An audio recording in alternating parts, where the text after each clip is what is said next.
Sinus की बीमारी लोगों में काफी आम है, पर कुछ स्थितियों में ये जटिल समस्याओं का कारण बन सकती है। साइनस का संक्रमण होने की स्थिति में सांस लेने में दिक्कत से लेकर दर्द, आंखों और चेहरे के आसपास सूजन जैसी समस्या हो सकती है। गंभीर स्थितियों में ये बीमारी कई प्रकार की अन्य जटिलताओं को बढ़ाने वाली हो सकती है। जिन लोगों को साइनस का संक्रमण है, उन्हें विशेष सावधानी और सतर्कता बरतते रहने की सलाह दी जाती है। साइनस हमारी खोपड़ी में हवा से भरे स्थान होते हैं। ये मुख्य रूप से माथे, नाक की हड्डियों, गालों और आंखों के पीछे स्थित होते हैं। इनमें किसी प्रकार के संक्रमण और सूजन की समस्या को साइनोसाइटिस के नाम से जाना जाता है। जिन लोगों को साइनोसाइटिस की दिक्कत होती है, उन्हें बहुत अधिक छींक आने, चेहरे नाक में तेज दर्द या सिर दर्द की समस्या हो सकती है।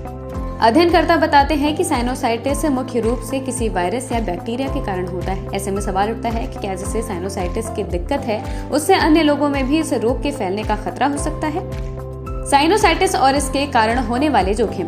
स्वास्थ्य विशेषज्ञ बताते हैं, बैक्टीरियल वायरल संक्रमण या फिर किसी एलर्जी के कारण साइनस में सूजन की दिक्कत हो सकती है। इस स्थिति में सूजन के साथ इनमें तरल पदार्थ भी भर जाते हैं। इससे आपके चेहरे पर दबाव और दर्द, नाक बंद होने और अन्य लक्षणों का खतरा हो सकता है। साइनोसाइटिस की स्थिति में नाक से गाढ़ा पीला बलगम आने, नाक बहने की दिक्कत देखी जाती रही है। बंद नाक की समस्या के कारण सांस लेना मुश्किल हो जाता है। क्या साइनस का संक्रमण एक से दूसरे व्यक्ति में हो सकता है? आइए जानते हैं। वायरल संक्रमण से साइनोसाइटिस।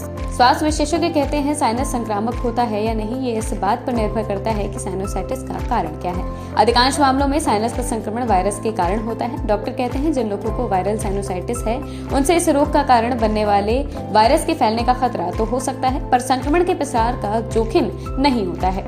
अधिकांश मामलों में इस प्रकार के वायरस के कारण सर्दी जुकाम हो सकता है, पर जरूरी नहीं है कि इससे साइनस का संक्रमण हो ही। साइनस का बैक्टीरियल संक्रमण। कभी कभी जब साइनस में बलगम भर जाता है या बैक्टीरिया पनप जाते हैं, तो इसके कारण भी संक्रमण होता है। यदि आप में साइनस का संक्रमण 10 से 14 दिनों से अधिक समय तक बना रहता है, तो आपको बैक्टीरियल साइनोसाइटिस होने की आशंका हो सकती है। बैक्टीरिया संक्रमण के प्रसार का खतरा कम होता है। साइनस की समस्या में इसके कारकों का प्रसार देखा जाता रहा है, पर यह अन्य लोगों में संक्रमण का कारण बनेगा, ये जरूरी नहीं है। क्या कहते हैं विशेषज्ञ? साइनस को आमतौर पर संक्रामक रोग नहीं माना जाता है। हालांकि यदि आप वायरल साइनस संक्रमण के शिकार हैं, इस वायरस का प्रसार एक दूसरे से व्यक्ति में होने का खतरा हो सकता है, पर इससे दूसरों को साइनोसाइटिस हो ये जरूरी नहीं है। साइनस के शिकार लोगों को समय रहते लक्षणों की पहचान करना और इसका उपचार किया जाना आवश्यक हो जाता है। साइनस का उपचार समय पर न होने से क्वालिटी ऑफ लाइफ भी प्रभावित हो सकती है।